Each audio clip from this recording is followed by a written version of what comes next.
Assalamualaikum warahmatullahi wabarakatuh. Alhamdulillahirabbil alamin. Allazi ja'ala syamsa wal qamara husbana. Asyhadu an la ilaha illallah wahdahu la syarikalah wa asyhadu anna sayyidina Muhammadan abduhu wa rasuluhu la nabiyya wa la rasula ba'da. Qala Allah ta'ala fil kitabil karim. A'udzubillahi minasyaitonir rajim. Bismillahirrahmanirrahim. Ya ayyuhalladzina amanu ittaqullaha haqqa tuqatih wa la tamutunna illa wa antum muslimun. Shadaqallahul adzim. Hadirin sidang jamaah Masjid Al-Mukhlisin Baraya yang insya Allah dimuliakan Allah, para pemirsa yang mengikuti kajian ini melalui siaran langsung live streaming channel Al-Mukhlisin dan yang mengikuti melalui channel Mir Dakwah Sains Spiritual. Mungkin ada juga yang bergabung melalui Facebook yang insya Allah dimuliakan Allah Subhanahu wa Ta'ala. Puji dan syukur senantiasa kita panjatkan kehadirat Allah Subhanahu wa Ta'ala, Tuhan yang menjadikan matahari dan bulan sebagai alat perhitungan waktu. Alhamdulillah, pada subuh hari ini waktu yang dihitung yang bersandar pada pergerakan bulan sudah 24 Rabiul Akhir ya, 24. Ada di atas selalu jalan-jalan situ. 25 Rabiul Akhir tahun 1446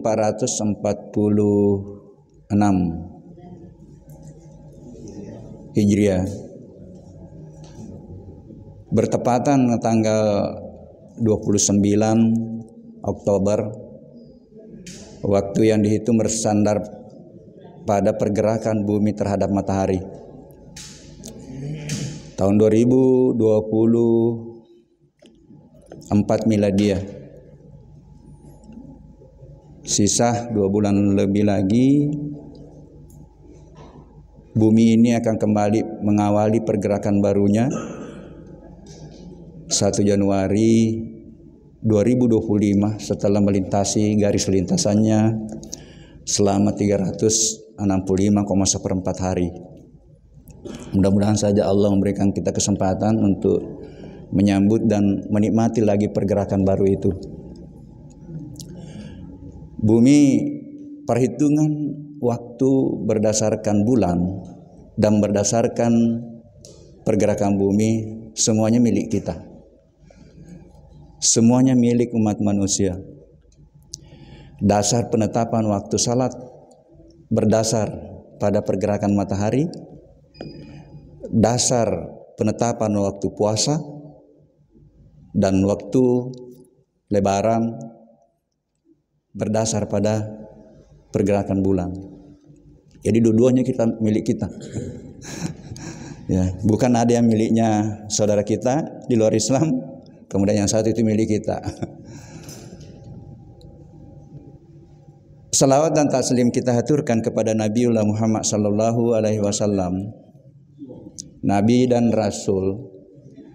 Sekali lagi saya mengulang bahwa ketika mampu kita ini untuk berusaha mengoptimalkan bahkan memaksimalkan mengikuti sunnahnya, berpeluang besar untuk kita mendapatkan ridha, cinta dan kasih sayang Allah, dan berpeluang untuk kita mendapatkan pengampunan dosa. Tidak ada orang yang tidak ada dosanya.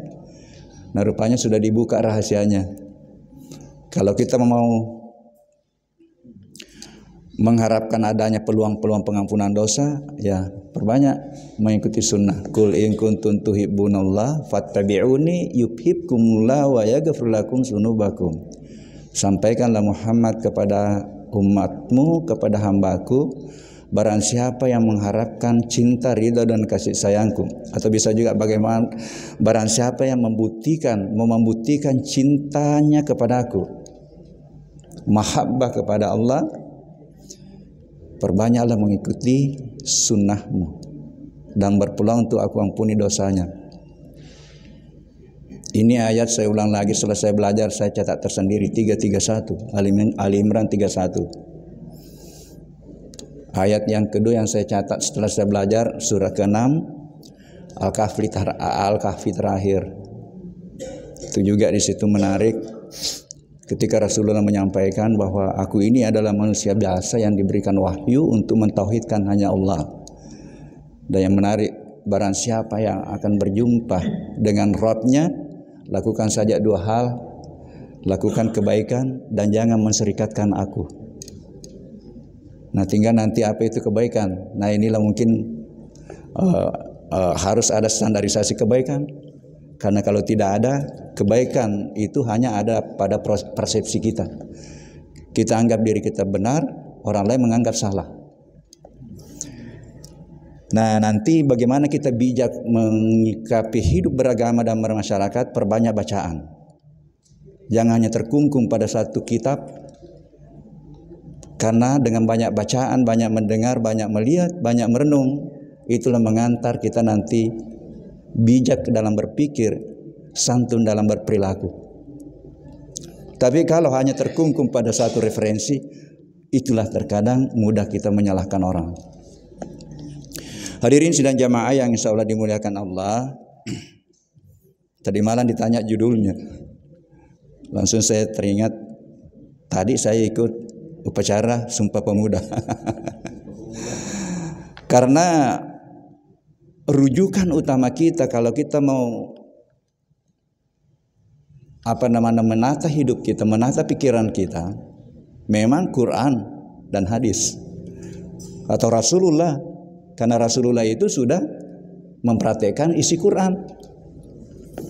Itulah yang menata akhlaknya, itulah yang menata perilakunya, itulah menata cara berpikirnya, kan? Berarti belajar kepemudaan pun itu rujukan utama yang paling ideal adalah Rasulullah. Tinggal perjuangan kita, memang perjuangan baik secara pribadi, secara organisasi, bangsa dan negara. Alhamdulillah ini sudah hidup baru, ini presiden baru, menteri baru. Menurut saya Prof, ini ada dua kementerian strategis yang mudah-mudahan tidak salah pilih. Karena kalau di sini salah pilih, impian Indonesia 2045 akan menjadi Indonesia emas bisa saja tetap mimpi. Yang pertama adalah Menteri Agama, yang kedua adalah Menteri Pendidikan. Alhamdulillah Menteri Pendidikan sekarang terbagi 3, menengah ke bawah. Ini ada tanda-tanda baik untuk kembali vertikal, yang selama ini dikotak-kotakkan untuk bagaimana ditata itu pendidikan. SMP ke bawah bupati, SMA gubernur. Bagaimana tidak dirasuki politik? Karena kalau tidak pilih itu bupati, sudah pindah ke jadi kepala sekolah atau dipecat jadi kepala sekolah. Nah, dengan adanya kementerian barunya ini, dan kita sangat menaruh harapan karena ini kan yang diberikan amanah ini Sekjen Muhammadiyah, ya. Saya tidak tahu ini yang pendidikan tinggi, tapi pendidikan tinggi rupanya pernah juga dirjen. Sekali lagi kalau salah pilih ini dua, ya, akan menjadi impian betul tahun 2045. Karena kalau kita melihat distribusi usia bangsa kita ini, itu umur 15 sampai 64 tahun itu 69%. Itu masuk pada usia produktif, itu diklasifikasikan sebagai usia produktif. 0 sampai 14 24%, dan ini rupanya sedikit sekali lebih 65, Pak Haji, Pak Prof. 6,7%. Jadi syukur Ki yang sudah sampai ini, masuk Ki hanya kok 6, sekian persen. Nah, kalau persentase seberang umur ini tetap berlaku sampai 2045, kalau tidak ditata ini yang akan masuk pada usia produktif itu, lebih banyak ugal-ugalannya nanti itu pemudanya, apa yang akan terjadi di bangsa kita ini? Dan ini potretnya sudah luar biasa. Coba mungkin kalau yang berdasarkan undang-undang bahwa yang dimasuk pemuda itu umur 16 sampai 35, berapa orang umur seumur ini masuk di masjid? Mungkin ini Dindaku, Ananda yang di belakang itu ya. Hanya berapa orang? Ini potret kehidupan bermasyarakat yang luar biasa. Kita di kampus hanya berapa orang, berapa persen yang pergi salat ketika tiba waktu salat. Dan saya salut ini Pak Ustaz adanya GUMS. Saya itu udah begitu bergabung di UIM itu sebenarnya ada juga gagasan dengan nomenklatur lain sampai pada tadabbur. Sampai sekarang tidak terwujud itu gagasan. Ya, saya memprovokasi membuka pengajian rutin yang sudah 2 tahun lebih, belum ada yang tambah-tambah gitu pengajian rutinku. Ya. Itu provokasi sebenarnya. Provokasi karena saya bilang begini, ada simbol Islamnya, harus kita tunjukkan atmosfer akademik yang Islami. Malah itu visinya di sana ada visi integrasi Quran. Jadi saya mimpi bahwa betul-betul Masjid As-Sahabah itu adalah laboratorium pembentukan karakter aswaja, laboratorium kajian-kajian Al-Quran. Saya biasa katakan ini, mestinya kita jadikan Salmannya ITB. ITB itu luar biasa. Dan hampir semua kader-kader Salman itulah yang menjadi penggerak dan menjadi pemimpin. Pak Hermawan itu kader ITB. Yang dirjen yang alhamdulillah sekarang masih bertahan untuk mengkader kita di AMKI, Asosiasi Masjid Kampus Indonesia. Alhamdulillah Prof. Hermawan. Nah, umur berapa sih sebenarnya itu pemuda? Ya berdasarkan undang-undang, bukan tadi 16 sampai 35, 16 sampai 30. Itulah masuk kriteria pemuda.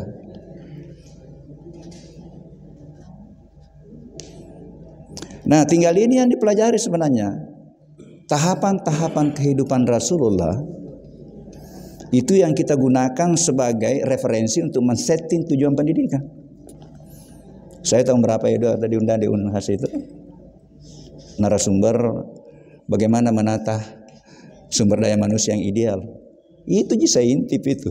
Bagaimana mulai dari umur balita apa yang dilakukan, kapan mulai ditata itu cara berpikir pedagangnya atau wirausahanya.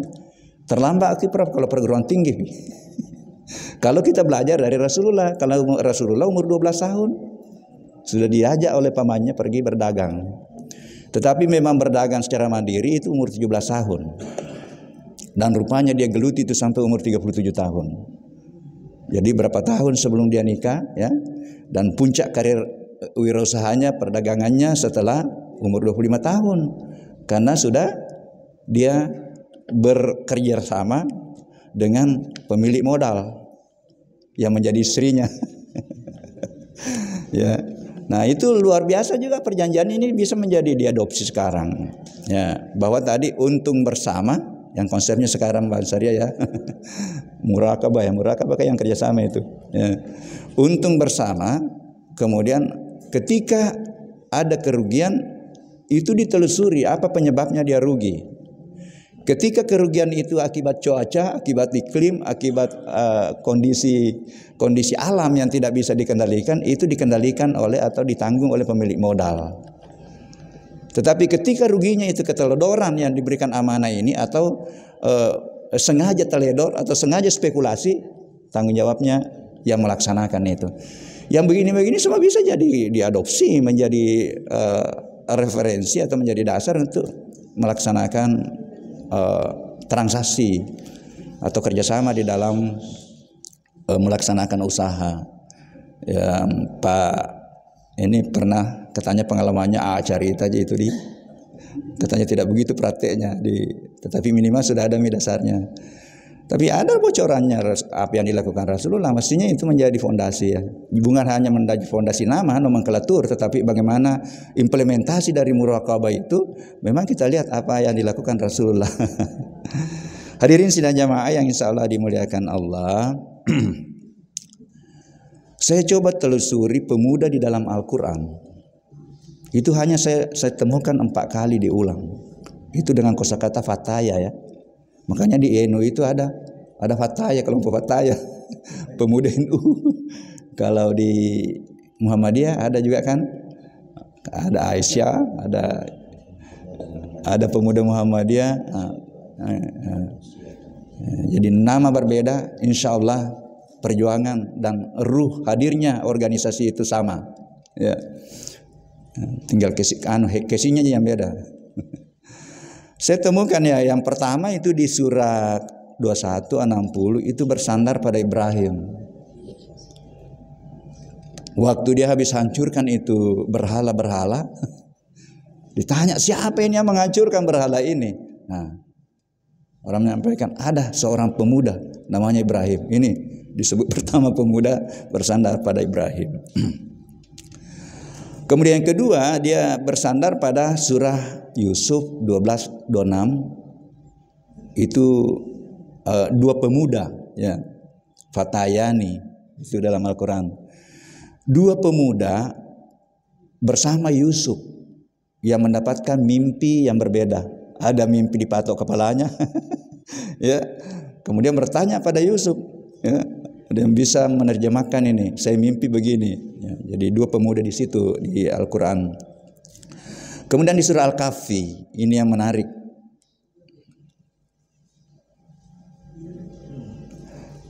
Al-Kahfi 10. Rupanya bisa diajarkan ini kepada pemuda. Selalu kau amalkan ini, sikirkan ini, atau wiridkan ini doa. Ada doanya Pak Ustaz itu. Rabi Ausi ini anak bukan. Kalau Rabi Ausi ini itu doa yang dianjurkan setelah umur 40 tahun. Rabi Ausi ini an ashkura nikmatakal lati an'amta alayya wa ala walidayya wa an amala salihan tarda wasili fi suriyati ini tubatu ilaika wa inni minal muslimin. Tambah ya sambung ki wa dihni birahmatika ya arhamar rahimin. Karena 2 ayat itu di Al-Qur'an persis sama, hanya ujungnya beda. Nah, ujungnya yang satu itu menarik.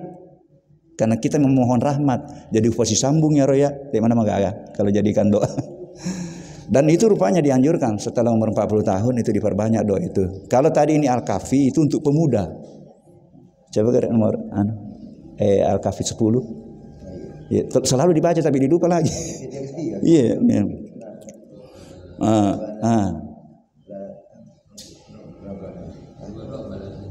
Yeah. Nah, ini juga menarik teman-teman. Setelah saya telusuri itu doa-doa dalam Al-Quran, itu 80-90% itu doa jamaah. Doa jamaah. Iya. Nah, ini bersandar pada, tapi di situ dikatakan pemuda-pemuda. Ya, meskipun di dalam sejarah itu dikatakan berapa ya? 3 pemuda mungkin bersama, 4 bersama anjingnya. Tapi Allah mengatakan jangan tahu itu. Ada yang katakan 7 karena memang rupanya di situ terjemahnya pemuda-pemuda. Berarti pemuda-pemuda itu banyak. Nah, yang perlu kita ambil pelajaran di situ tadi doanya untuk diamalkan. Doanya itu bagi pemuda. Kemudian yang kedua adalah siapa yang pemuda yang lari masuk ke Ashabul Kahfi itu? Pemuda yang beriman. Makanya Allah menyampaikan saya berikan lagi rahmat tambahan dari karena keimanannya. Dia tinggalkan kemaksiatan, lari bersembunyi di gua Kahfi itu. Kemudian ayatnya secara tes, aku tutup telinganya. Berapa lama ditutup telinganya? Kurang lebih 300 tahun. Jadi rupanya kalau tidur itu ditutup di telinga. Dan inilah apa yang dijelaskan atau yang kita baca di Al-Kahfi itu di luar dari biasa. Tetapi kalau Allah berkehendak bisa ditidurkan orang sampai 300 tahun. Ya. Tapi itu tadi kuncinya bahwa pemuda yang beriman. Hadirin sidang jamaah yang insya Allah dimuliakan Allah. Nah, kalau kita telusuri tahapan-tahapan kehidupan Rasulullah semasa pemuda atau semasa remaja, Ada yang membagi 4 tahapannya, tahapan kehidupan Rasulullah berdasarkan perkembangan umur. Yang pertama adalah umur 0 sampai 12 tahun. Itu masa kanak-kanaknya. Di situ juga banyak pelajaran yang bisa kita dapat. Jangan terlalu cepat dipaksa matematik anak-anak di situ. Hasil penelitian menunjukkan bahwa anak-anak yang bersentuhan Quran dari umur segitu tadi, apalagi sekarang saya coba lebih memperluas lagi, terlambat kalau lahir sentuhlah informasi-informasi positif, mulai dari satu sel atau mulai dari stem cell, karena di situ sudah menyerap informasi. Jadi saya sekarang kalau dipanggil memberikan nasihat pernikahan, saya masuk ke situ. Terlambat rupanya saya bilang. Dan kita bisa belajar dari kenyataan, misalnya di televisi itu baru 3 tahun sudah menghafal. Tanya sama Ki, apa yang dilakukan mamanya? Tanya sama Ki Ustaz Adi Hidayat. Ustaz Adi Hidayat kalau hamil istrinya hampir tidak pernah 24 jam itu, kecuali kalau dia tidur. Tapi tidur pun dikasih speaker aktif. Jadi selama 24 jam tidak pernah berhenti itu. Kalimat-kalimat ilahi di dalam kamarnya, di rumahnya.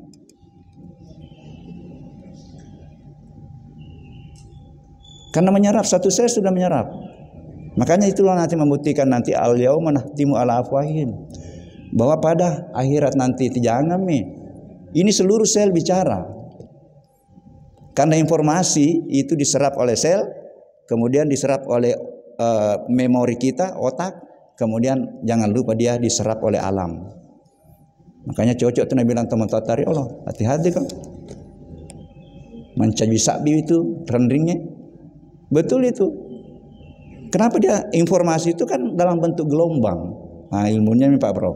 Gelombang. Sekarang gelombang yang paling halus dipelajari, ditemukan oleh ilmuwan namanya kuantum. Ini kuantum, alam kuantum ini bayangkan 50 tahun diteliti baru betul terbukti. Tahun 1962 diprediksi bahwa masih ada yang lebih kecil dari proton, elektron, neutron. Diprediksi dengan pendekatan rumus karena adanya sesuatu gejala yang konsisten. Akhirnya dibikinkanlah alat untuk menghaluskan itu benda sampai sehalus-halusnya. 50 tahun ditemukan betul ada. Itulah partikel kuantum. Karena di luar diri kita ini, di luar Islam ini yang menempuhkan, nah kasih nama the God particle, partikel Tuhan. Ya norna sepuang. Nah kita alhamdulillah Islam ada ayatnya. Aku meliputi seluruh ciptaanku, baik yang nyata maupun yang gaib. Baik yang gaib secara indra maupun gaib secara sains. Maaf saya bagi 2 ini gaib. Malah bagi 3. Ada gaib secara indrawi. Tidak bisa dilihat dengan mata biasa, tidak bisa didengar dengan telinga biasa kan? Itulah gaib awam. Tetapi kegaiban dari indra itu masih bisa dilihat oleh sains mikroskop. Ya, sel itu kan sudah gaib secara indra, tidak bisa dilihat langsung dengan mata, tetapi masih bisa dilihat di bawah mikroskop. Nah, disitulah ditemukan satu sel itu ukurannya 10 mikron atau 1/1000 cm. Itulah awal jasad kita. Jadi jangan terlalu bangga.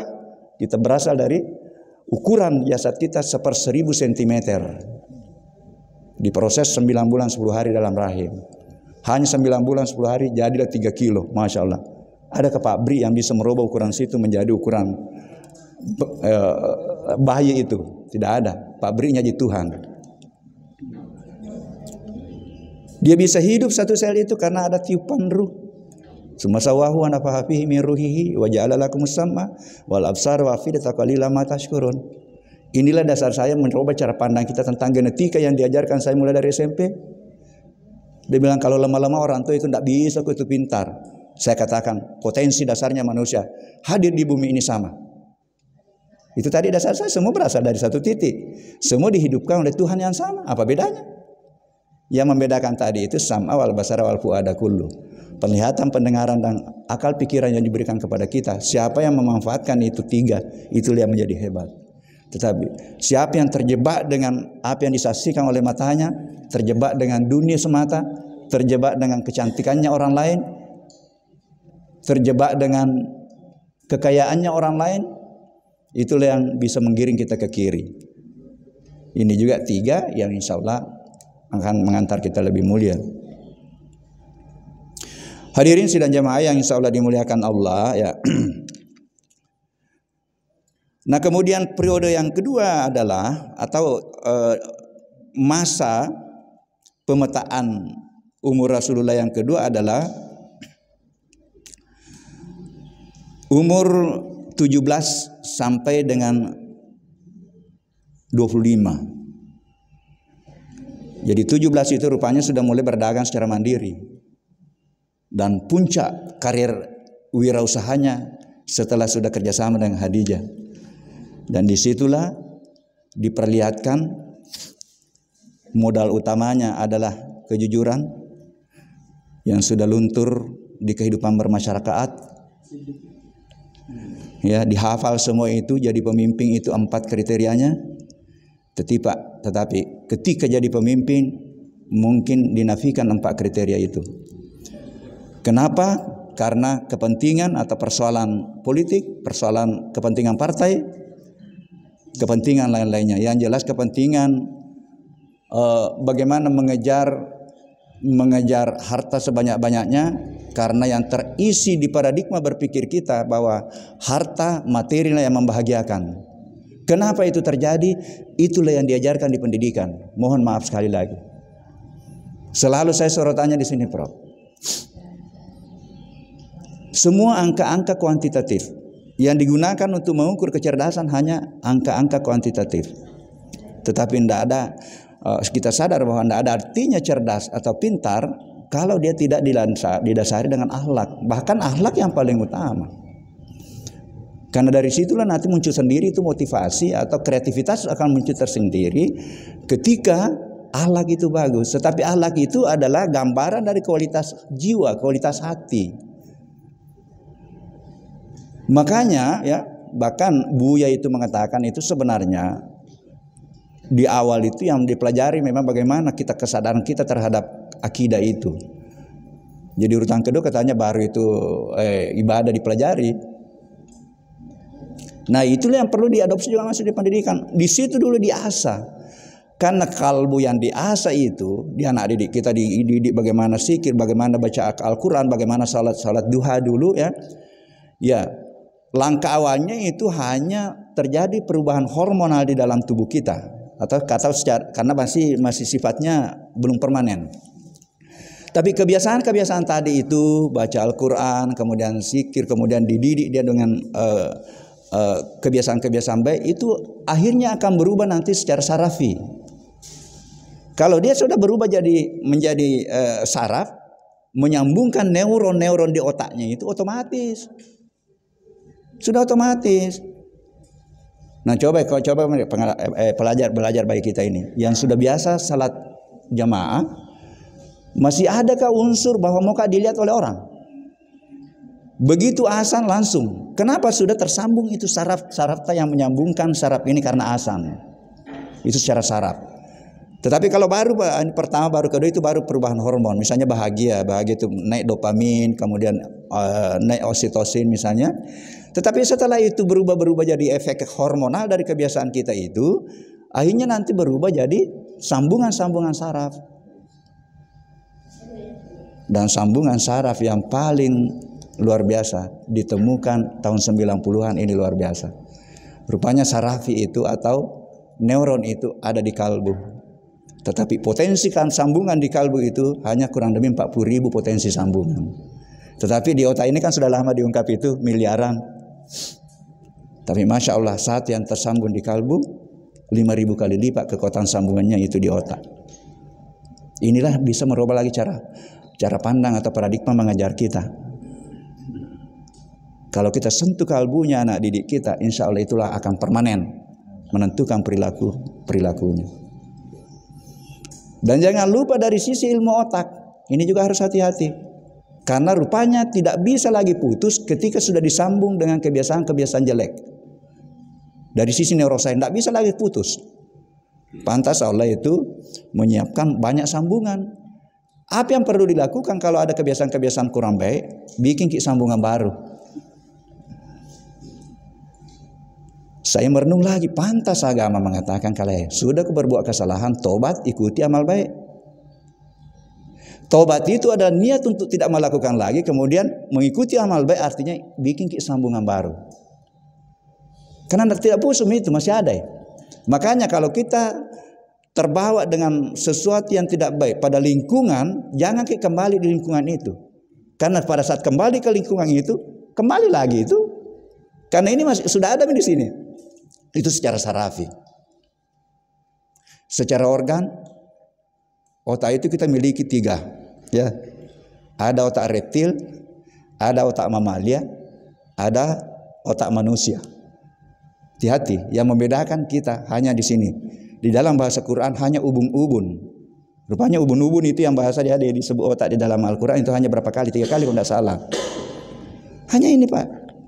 Hati-hati, jangan sampai lebih dominan itu otak reptil tak. Selalu mau menyerang. Ya, sedikit-sedikit main tenis meja, ya menyerang dengan bola. Tetapi kalau menyerang dengan emosi, ini juga pelajaran. Makanya dikatakan itu olahraga itu sportif. Disitulah diuji emosi, disitulah diuji kejujuran. Kalau memang keluar bola, bilang keluar. Kalau masuk, bilang masuk. Dan di situ kita coba belajar dengan sunnatullah. Tidak ada menang kalau tidak ada yang kalah. Dan saya mohon maaf, terkadang ini saya pengalaman itu di bulu tangkis. Terkadang yang susah untuk kendalikan emosinya, ustaz. Jadi langsung saya terus kasih keluarkan ayat. Ustaz, itu ayat memang selalu berpasangan. Semua diciptakan berpasangan. Kalau tidak ada kalah. Kalau ada kalah itu menang. Ya, tetapi kita kan juga katanya mau menang. Ya itulah ego manusia kan. Sisakan menang, tetapi menanglah dengan terhormat. Ya, tetap jangan menggunakan segala cara untuk menang. Ya ini menarik ya. Jadi setiap sebenarnya peristiwa dan fenomena-fenomena itu adalah referensi untuk kita belajar kehidupan. Ya, di olahraga belajar kehidupan. Jadi rupanya Rasulullah Masya Allah, jadi pantaslah kalau Islam mengatakan bahwa sebenarnya 80% itu rezeki atau 70-80% ada di usaha kan. Ini yang dicontohkan oleh Rasulullah sehingga perlu disiap pikirannya itu anak didik kita terutama mahasiswa. Jangan selalu mimpimu pegawai negeri. Saya Prof di UIM ini ada lagi penerimaan itu untuk Menham kalau tidak salah. 3.000 lebih pendaftar, 63 mau diterima. Saya terkadang menetes air mata itu ada kasihan duduk semua di situ. Ya Allah, ada orang tuanya dari kampung tas satu mobil antar untuk perjuangkan 63 orang, 3.000 orang mendaftar. Tahun lalu itu ada 40 ribuan itu bolak-balik di UIM karena ini sudah 2 tahun itu disewa itu UIM untuk tes TKD-nya. Merenung betul Kak sebenarnya kasihannya ini. Dan itu bisa berujung pada prestasi kan. Karena mulai dari dasar tadi dia kuliah untuk itu misalnya. Jadi harus memang dia nah ini adalah salah satu jalan untuk rezeki, tetapi paling banyak peluang rezeki adalah di usaha. Bahkan saya katakan begini, lihat kehidupan saya sebagai pegawai negeri. Kalau memang mau hidup pas-pasan pegawai negeri lah. Karena kalau ada pegawai negeri yang melampaui batas kehidupannya dengan semestinya, dipertanyakan itu. Kalau tidak ada usaha lainnya, kalau Prof banyak bisnisnya lain. Kalau tidak ada ininya, tetapi hati-hati juga karena jangan sampai nanti kita diberikan amanah justru terfokus nanti di situ. Hati-hati lagi. Tapi ada caranya untuk membersihkan, dikeluarkan zakat. Ya harus hati-hati karena jadi saya bilang kalau mau cepat insya Allah jadilah wirausaha. Nah disitulah perguruan tinggi membuat suatu kebijakan bahwa seluruh luaran perguruan tinggi itu harus memiliki jiwa wirausaha. Tetapi rupanya terlambat kalau kita belajar dari tahapan-tahapan karya wirausahanya Rasulullah. Rupanya SD itu sudah diperkenalkan di situ umur 12 tahun kan Rasulullah sudah diajak oleh pamannya untuk pergi belajar bagaimana sih dunia usaha itu atau dunia dagang. Nah, setelah itu disitulah belajar. Umur 17 barulah mandiri. Umur 25 dapat pemilik modal. Nah dari situ rupanya masih dilanjutkan sampai umur 37 tahun. Tetapi selama habis sama-sama dengan Khadijah, itu tidak semata-mata dengan dagang. Setiap 1 tahun itu 1 bulan itu pergi merenung menyendiri di Gua Hira. 1 bulan. Disitulah dia merenung dan 40 tahun dianggap sudah siap untuk menerima wahyu. Turunlah wahyu pertama dan pembelajaran dari 5 ayat itu banyak juga, bahwa jangan hanya membaca ayat, tetapi bacalah karena Allah. Jangan hanya menelitilah karena Allah. Karena kalau tidak ada Allahnya, tidak ada atas nama Allahnya, boleh jadi menelitinya spekulasi. Apalagi kalau penelitiannya itu surveinya untuk akan memunculkan image publik. Karena yang membiayai itu surveyornya adalah partai A, calon A, dispekulasi itu supaya hasil penelitian menunjukkan. Padahal dispekulasi sampelnya. Nah gampangnya bisa di setel itu. Ada namanya peta geopolitik. Kita bisa tahu di sini perbanyak sampel supaya nanti berdasarkan hasil survei menang si A. Tetapi masih ada lembaga survei itu yang mempertahankan bagaimana. Jadi mungkin nanti memang perguruan tinggi masuk di situ supaya lebih ini kan surveinya. Ya, ini adalah potret kehidupan yang memang kayaknya kita khawatir dengan bonus demografi ini kalau tidak betul disentuh. Ini potretnya ini, berapa yang umur remaja, berapa umur pemuda yang berada di masjid. Ya. Hadirin sidang jamaah yang insya Allah dimuliakan Allah.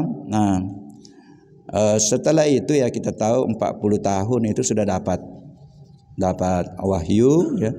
Tadi yang pertama adalah diperintahkan untuk membaca. Pertanyaannya apa yang diperintahkan untuk baca?